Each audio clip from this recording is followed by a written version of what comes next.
Now, the research I'm going to talk about today started out probably about 4 or 5 years ago. Perhaps some of you will remember a mini conference that we had, again associated with the Bedrosian Center, at which I gave a paper on intersectoral partnerships, raising some skeptical issues about the degree to which such partnerships are possible and how much one could really accomplish with them. That particular slant on the issue came from my consulting practice. I do a lot of work with foundations that are interested in fostering intersectoral partnerships among nonprofits and sometimes between nonprofits and government agencies.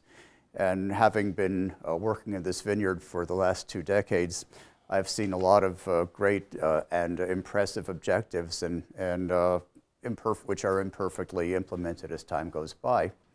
So that was one reason why I thought it would be good to start exploring that issue in a more systematic way. Another one is, since one of my fields of concentration is organizational behavior, there's a lot of thinking in the organization theory field that would contradict the objectives or the degree of optimism that we might have associated with intersectoral partnerships. For one thing, organizations themselves, as one can see in the behavioral research, really are reluctant to collaborate because of the essential feature of organizations that they create and sustain boundaries. So one of the ways that you can know when you're looking at an organization, formal organization or perhaps any informal collectivity, would be that they tend to resist being merged together. Or at least the theory would suggest that. So my own interest sometimes focuses on a bit of a physical science analogy where if you try to put 2 poles of a magnet together, you can do it up to a certain point, but they start resisting each other when you get them too close. And that's the metaphor that has driven my own interest in this topic. So I wrote a paper to present back in 2008, and I did all the conceptual work. And then the paper, as Julia, to use your language in our conversation yesterday, languished. And the reason why it languished is I really felt I needed empirical data to support or shoot down the hypotheses that the paper develops. And when I had the opportunity to collect these data through the generosity of the Bedrosian Center, I was very grateful for the ability to finish the paper with the empirical support or challenge that it will produce. So what I have done, what I originally proposed to do and have done with a few modifications, is to identify a series of organizations that are specifically mandated to institute and sustain and grow intersectoral partnerships. And originally I had thought of using an array of different organizations, mostly foundations, but I believe that it's better to identify, if possible, a sampling frame that will relate the findings to a specific universe, even if that is not widely representative. At least it's representative of itself. Thank you. And so what I've done in order to pursue that methodology is to use a Center for Disease Control sponsored program. And let me move my slides forward, which is known as the Community Transformation Grant Program. There are about 120 of these organizations that have received grants over the last 3 or 4 years through various variations in the objectives of the program, but they're all clustered around the Community Transformation Grant concept, which mandates public and private agencies, public organizations, and public agencies and private organizations as well, to form coalitions associated with various health and community development related objectives. And it's a good sampling frame to use because it contains an array of organizations. Some of them are public health agencies. That's probably the plurality of the agencies. Our State Public Health Agency in Sacramento is one of the grantees. But also, it's as diverse, the grantees are as diverse as the Red Cross in Minneapolis and the YMCA in another city. So you do have an array of different types of organizations, all with a public mission. And in terms of the actual objectives, the paper. One of them is, first of all, to get a sense in a statistically comprehensible fashion about the degree to which these organizations are able to achieve, first of all, comprehensive, and second, self-sustaining intersectoral partnerships. Now, the secondary feature, which ultimately might produce the more interesting result, is what are the issues and challenges and solutions that these organizations have developed for the purpose of developing and sustaining intersectoral partnerships. So it's really two pieces. One I would categorize as social reporting, what's actually going on, and another one which is more formative, and that is what can people do, what can organizations do if they want to establish intersectoral partnerships. Now, I think the emphasis that one sees in development of intersectoral partnerships, at least on the foundation level, is based on a belief that one can accomplish a lot more with an intersectoral partnership than one can as a single entity. And the logic behind that is, for one thing, when you collaborate with organizations outside your own sector, you have a lot more influence in the community than you would otherwise. So if it's a community-related objective, you can share mobilization efforts, you can share databases, you can reinforce each other's activities, and there's a good logic behind that. So I guess the first question that I would have is, do these five constructs measure the same underlying dimension? And that's a measurement issue, and at the minimum, I think we'll be able to make some very good contributions based upon this research on measurement of collaboration. See, if you're talking about collaboration, specifically intersectoral collaboration, I think to move it from being a desire or a buzzword to something that's realistic, I think you have to be able to measure it. And so a lot of this effort is based upon a desire to measure it better than it has been. Yes, Dan? I'm just thinking, as you're speaking, about a measure that you did mention. You mentioned they got their money from someone. Yes. But you didn't say, or you haven't mentioned yet, that a measure of viability is they continue to get the money.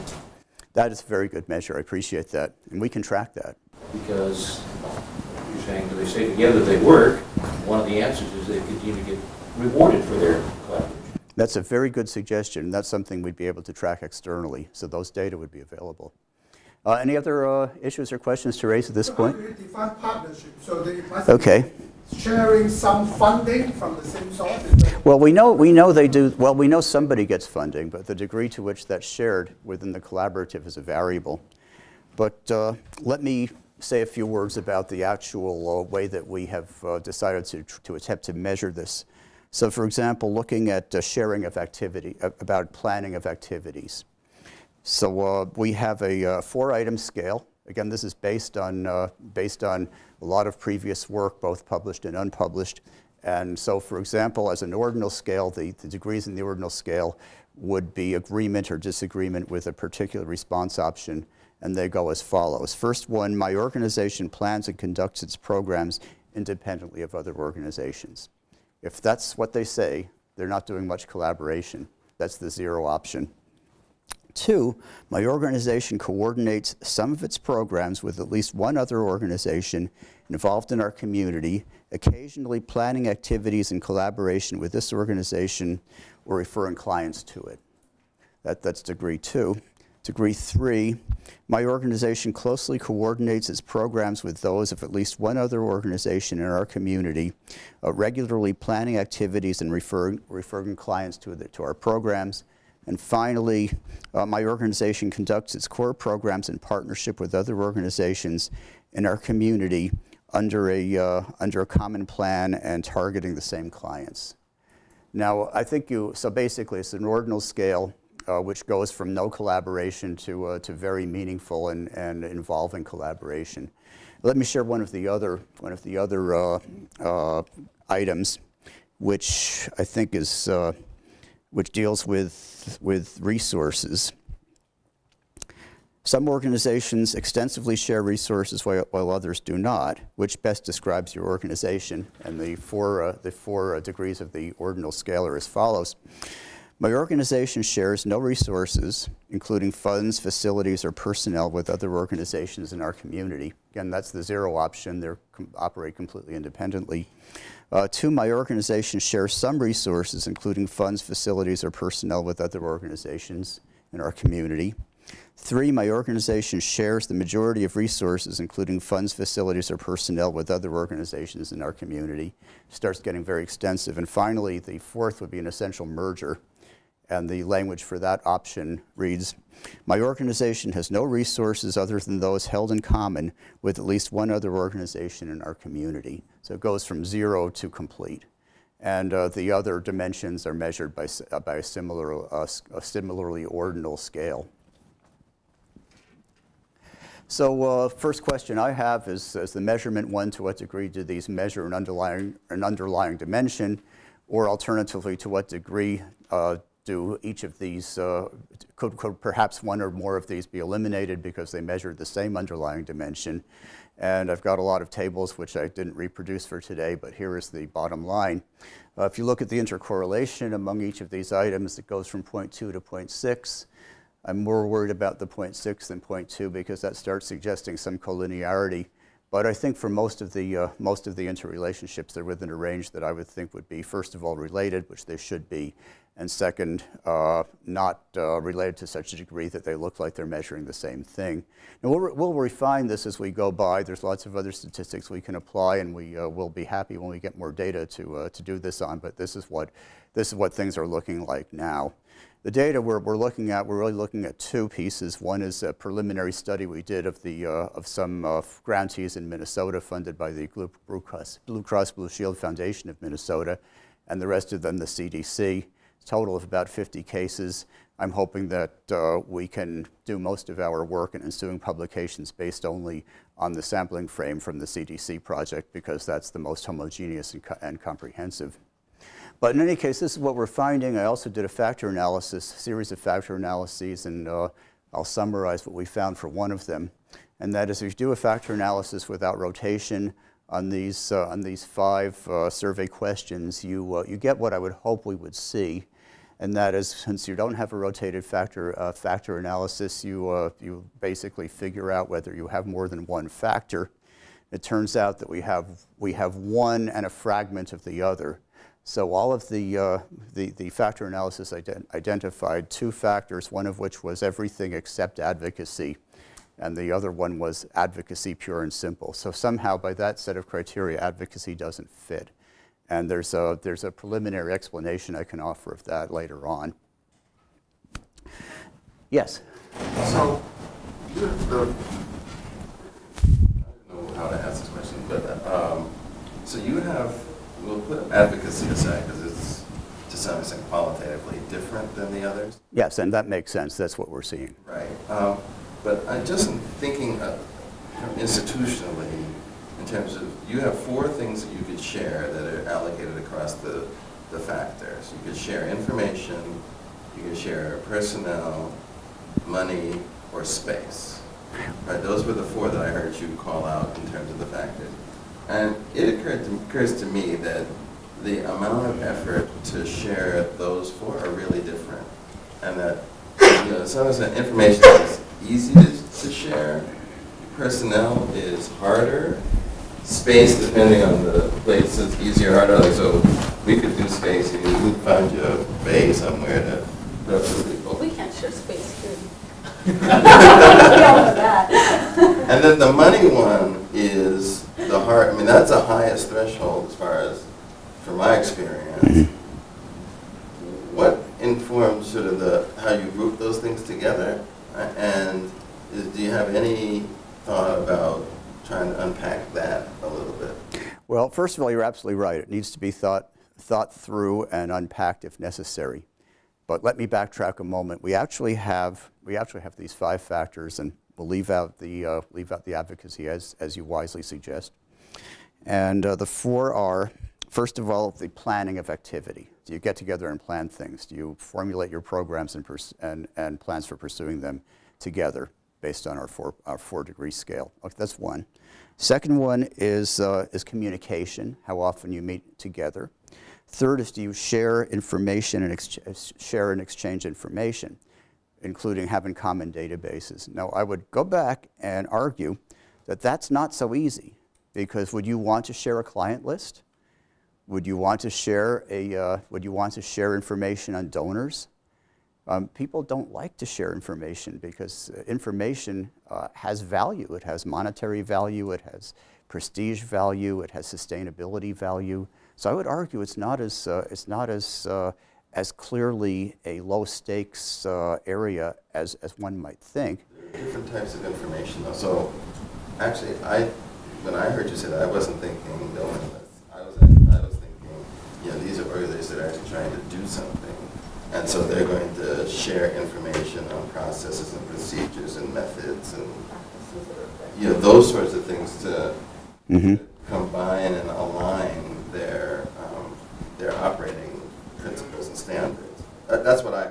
That's a good point, and that's something we haven't looked at. We've been looking at information with the mentality behind it as information is power, information is position, information is money to some extent. But it's yes. To what extent is driven by the nature of the programs that are funding those organizations? Because it might be because of the artifact of the program requirements that in most cases you have to do all these four types of sharing from the beginning. So advocacy is something not sort of specifically part of the basic requirement for getting the job done. So maybe advocacy as a result is kind of something unless you actually go beyond the minimum program requirement, then you do advocacy with other.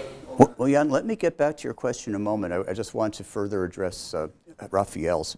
So again, we haven't looked at that. It's a good point, but to justify it, if what we're looking at is the kind of things that are really problematical. I mean, very few people will have anxiety or resistance to sharing a methodology, any more than. Well, I think to some extent that can happen, but it's at relatively low stakes. But a database has value. I mean, databases are sold. We're all part of databases at this moment that are being widely sold. And so we think about it in that sense. Then the third one is sharing resources. Now, in that resource category, go A, money, B, personnel, C, space, that kind of thing. So we're not looking at money and space and personnel separate. We're saying these are concrete, material, tangible resources, and to what degree do organizations share those? And placed in that sense, I would say it's more problematical than some of these other things. But we're exploring how to measure this, and this is one of your issues are important ones. Now, Jan, getting back to your question, I wonder if you could just restate it. I was commenting on the result of your factor analysis. Does it imply that because it's likely to be driven by the nature, the types of program you're looking at, that most of them will have the basic kind of set up such that those organizations, they're all partnering with each other to get that particular funding stream? They have to do this array of things, so is it the reason why they cluster together to be one factor? And advocacy obviously is sort of something you have to do beyond the program requirements. That's the reason why advocacy is sorted out as something quite different from the other, question you asked. Well, see, Jan, I would say that what your remark really could be restated as a hypothesis, and hypothesis in this sense. Now, to do advocacy, I think that you could argue you need to collaborate. And if you look at what's successful, and Julia, you might have some thoughts about this. If you look at what's successful politically, it is collaboration. You have a referendum, and the way that will succeed is enough publics can be mobilized in order to get support for it, or within a legislature. At least in my understanding about how legislation works, somebody, a lobbyist, perhaps, often a lobbyist, or a group of lobbyists put together a set of items in a piece of legislation that will appeal to a sufficient number of interest groups so that the legislation is ultimately passed. And so having said that, it doesn't seem to me as if there's anything to be gained by not being in a coalition and everything to be gained by building an effective one. So that's why I would have expected that to be a very strong area of collaboration among these organizations, especially given that they are being federally funded and many of them are public agencies. Are they gun shy about admitting that they're doing advocacy? And that, yes, yes. I wonder whether you have response bias there, just because, are these 501Cs? Some of them are, some of them are not. But your point... They can do a certain amount of advocacy, but they may not want to admit to it. Your point is absolutely excellent in terms of the reluctance to either actually engage in explicit advocacy or admit that they're doing it. And for exactly the reason that I think you had in mind, that if these are nonprofits and they're 501c3s, there are issues associated with being advocates. And people will avoid it, or they'll do it indirectly, or they won't like to talk about it. You know, second, you mentioned social responsibility bias, various biases in favor of the socially acceptable response. That's a big issue. That's a colossal issue, and I'll talk about how we're planning to deal with it later on. But very, very good points. I appreciate those. Yes? When I was looking at these 5 types of partnership, or 5 measurements of partnership, my thinking was that they're not measuring different dimensions of partnership. They are measuring different degrees of partnership. For example, sharing resources is a more advanced level of partnership than meeting and communicate regularly. So that's why I'm not surprised that you didn't get a very good correlation coefficient, because if you do factor analysis, it's trying to find the principal component of the find, right? But they are measuring different degrees. So I'm thinking maybe composite measure is not a very good one. Maybe can you just sum up the scores on these 5 different types of partnership? I'm not sure I've graphed your issue. Could you just restate that, please? Sure. I mean, I think these five types of measurements, they are measuring different degrees of partnership, not different dimensions. Well, I'd have to say that's problematical. And I think on logical grounds, you could argue that they do measure, or they do reflect different dimensions rather than being items on a scale of a single dimension. Now, to put the cart before the horse, I would love to see them. I would love to be able to feel comfortable somehow coming up with a single metric from all these different dimensions, because it would be have much more impact, be much more useful to advance the field of collaboration. I'd love to be able to do that, but at this point, I think we have to hold it problematical. And as the data shakes out, if we do more analyses, I'm hoping that we will in fact find that there's enough of a central tendency among these different dimensions so that we can come up with an individual, with a single metric. Now, I would be skeptical, as I think one must be at this point, regarding whether that's ultimately possible. Because you could think of 2 organizations that would collaborate very, very well in terms of sharing a database, and yet be very reluctant to share space, personnel, and money. So I mean, we'll have to see how it ultimately shakes out. So your point is a logical one, a reasonable one, but I would hold it problematical for the moment. Other thoughts? Yes. Now, when you ask about this, is who was the alternative partner for collaboration? Are you asking generally with some organization are you doing, or are you looking at specific organizational ties?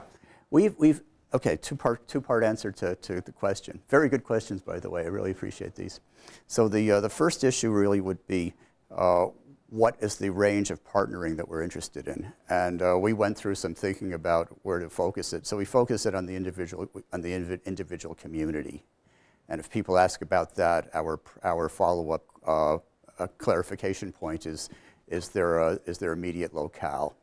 So it could be, let's say I'm not sure LA Department of Health is a grantee, or if there's a local grantee in that area, there probably is. But it would be in the Los Angeles area, or if it's the Minnesota Red Cross. Partnership with any organization, or does it need to be partnership with another grantee? No, it could be partnership with any organization. Now, let me mention something else in response to Chris's question. One thing we're going to be very interested in later on that we don't have enough data yet to really speak to is who they're collaborating with. And remember, the issue here is not just collaboration, it's intersectoral collaboration. And intersectoral collaboration raises issues that collaboration, within intrasectoral collaboration would not. So we also, once we've got answers to these questions, the next question we ask, and it's where it gets a little tedious, but the interview actually doesn't take that long, is to ask for each of these dimensions, who are you collaborating with? And we have various categories of different organizations. And as sectors, one could probably come up with an infinite array of sectors, but we've confined ourselves to maybe 7. So other nonprofit organizations, faith and religious organizations, business, education, law enforcement, other government agencies, etc. So that will be the next feature of the analysis: to what degree is collaboration taking place, which is truly intersectoral. We'll have a metric of the degree to which the collaboration is intersectoral, and basically pursue that issue that you had introduced there with the additional data. I asked my question because in the network literature, in the network stuff that I've been doing also with Bedrosian money, is a big finding there is the multiplicity of ties really has a major impact on the strength of relationships. And that has this big impact on the debate that you were having, is that it could be that collaboration is a range of different activities, but there's a higher level organization. What's the real strength of your relationship with another entity, and which has very important impacts on the prospects for joint collective action. Asking about weak versus strong ties, is that correct? Right. Yeah, I mean that's a classic concern of the literature, and we won't have specific enough information to actually go ahead and compare networks of weak and strong ties and apply some of the new methodology. But actually, it's a good thing for us to pursue. We can to some extent. There's a hierarchy of these different ties, so that very interesting. Very interesting. Obviously, everyone meets and communicates, but then the question is whether everyone plans and coordinates together before they share resources, or whether those are really different ones. And that's a really great idea, and we can do some of that with these data. So I'll have to talk with you about that in the months to come. Can you actually do something sort of not exactly network analysis, but identify which organization would do this kind of collaboration more extensively? Those would be at the center of a lot of these kind of network relationship with other sort of minor partners in the consortium. Yeah, and we can do that. We have a lot of information on the individuals on the organizations we start out with, I mean, because we have the database from CDC on it, so we can get that information. Other questions? Okay, really good suggestions. I appreciate them. Okay, so we're doing a survey. We're using key informant interviewing, and just to clarify what we mean by that, key informants are people who are not giving their own opinions, but asked to observe their broader surroundings, in this case the organization, which raised another good methodological issue if you like doing research in organizations, and that is how reliable are key informants. And there's actually literature on that, and it's not an extensive literature, but it's a very high quality literature. So we ask background questions about how long people have worked for the organization, what their role in the organization is, and ultimately we'll be able to split out what some surrogates for the reliability of the key informants. Hopefully we'll find a variation, but if we do, that'll have to be part of the forthcoming research. Now, I have 2 separate sampling frames I'm working with in the data I have for the moment. Let me just talk about the CDC program respondents. We have 23 of them thus far, and so far, I don't see my null hypothesis being supported. There's more collaboration going on than I would have thought, and so, for example, what you're seeing here is a summary of some frequency distributions which reflect the degree of collaboration that's taking place according to the 5 dimensions that we've measured, and the split that I made here is operationalizing to the degree that we can at the moment the phenomenon of collaboration. What you're seeing here, these percentages are organizations that actually scored 3 or 4, the top half of the the more extensive half of these 4 response options associated with each dimension of collaboration. And there are a lot of organizations. 90% of the people that we interviewed so far say their organization, for example, collaborates. Let's give it some language. Collaborates closely with programs with at least one other organization, or conducts its core programs in partnership with other organizations. So the higher dimensions of those scales are agreed to by 90% of the population of these organizations. 100% say that they regularly communicate and meet with other organizations. 60% said they shared data, basically regularly contributing information on program service areas and clients to a common database, routinely accessible by other organizations. So basically developing that, contributing to a common database with other organizations.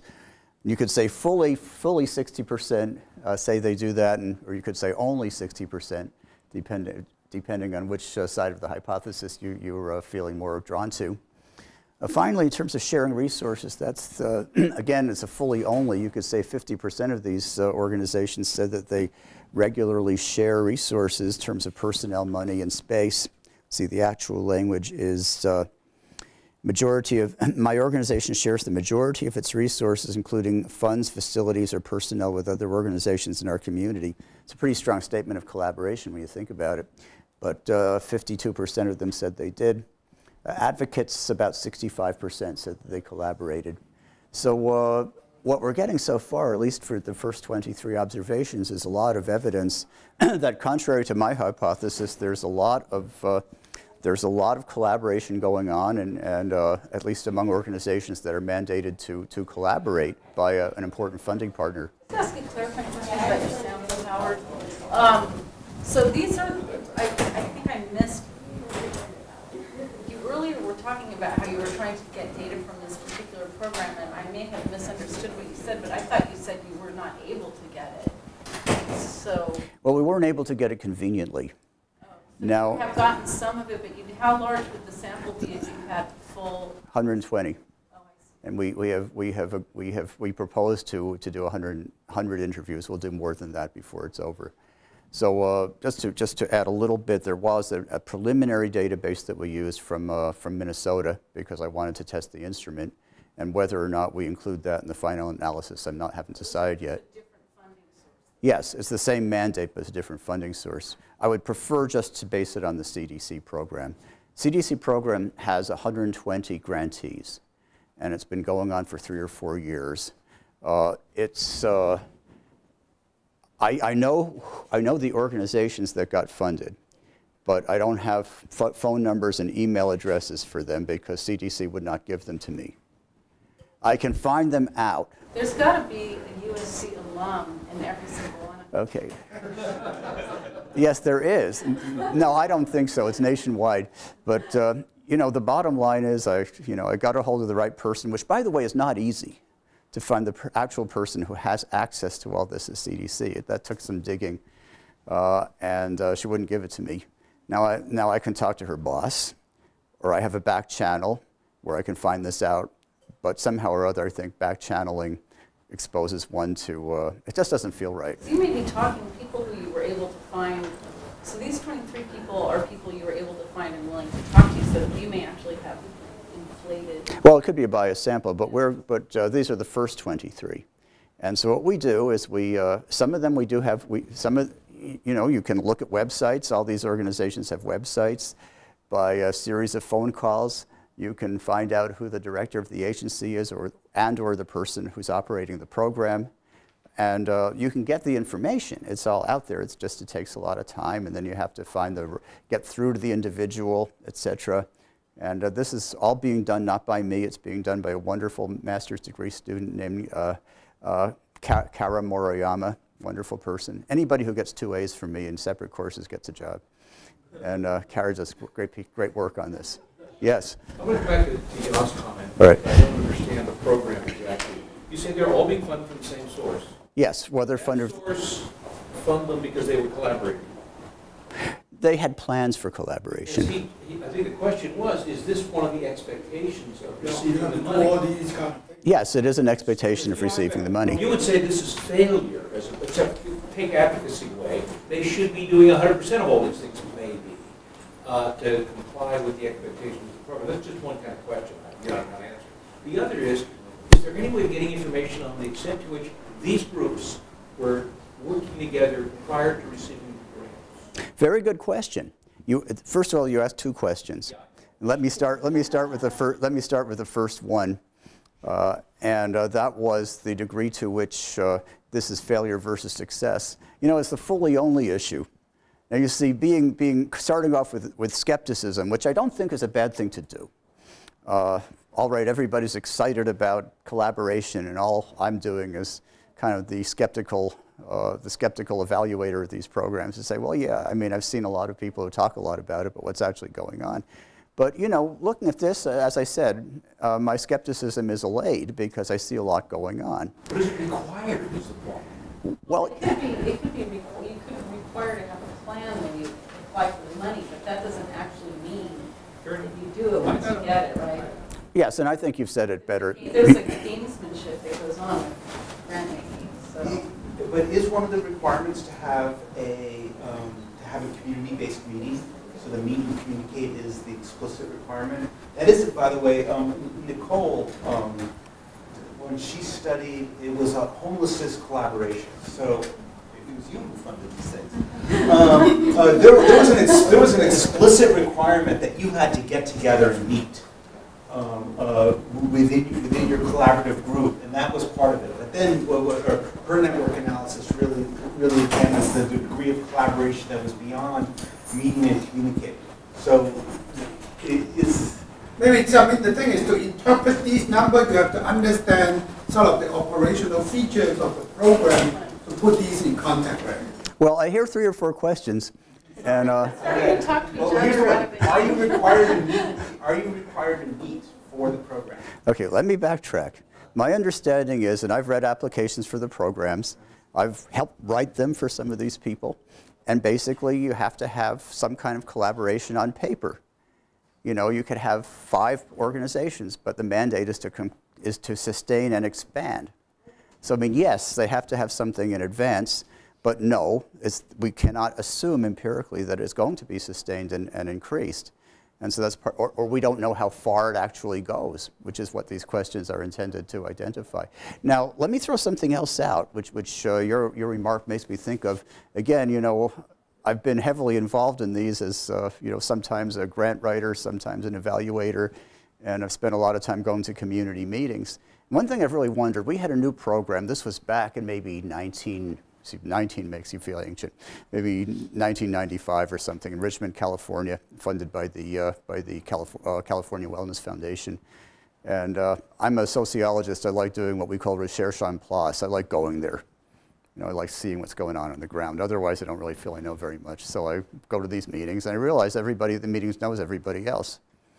I say to myself, well, gee, this is kind of interesting because what these monies from the foundation are intended to do is create coalitions. Well, what are they really creating if everybody already knows everybody else? You know, they're talking about their kids, you know, they're slapping each other in the back, you know, and you know, me being a curious guy and sociologist, you know, I pay attention to these things. Oh, this is kind of interesting. What got created? So, I mean, you see, you deal with an infinite regress in this situation. It's very, very hard to tease out what actually it was in place at the beginning, what the precursor conditions were, etc. So this is survey research, and one of the great things about survey research and one of the drawbacks is that it oversimplifies.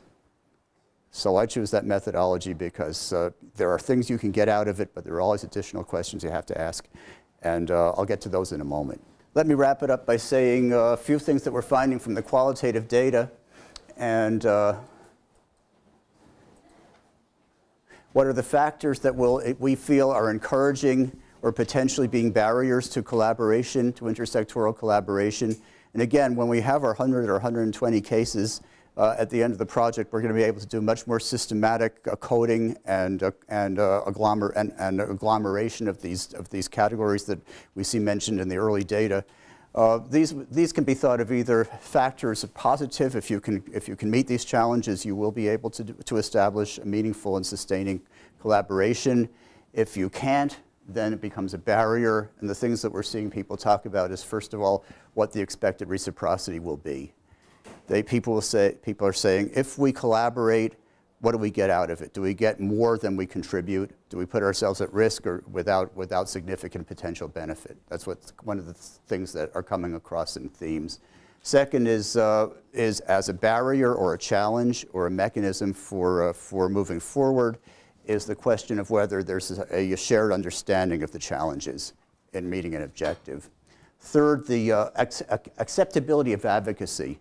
There is skepticism and reluctance by some of these organizations to do advocacy, and that addresses some of the issues we've raised. Is there a common vocabulary and culture between different potentially collaborating organizations? That's a problematical element as well. If it's there, it's an asset. If it's not, it's a challenge.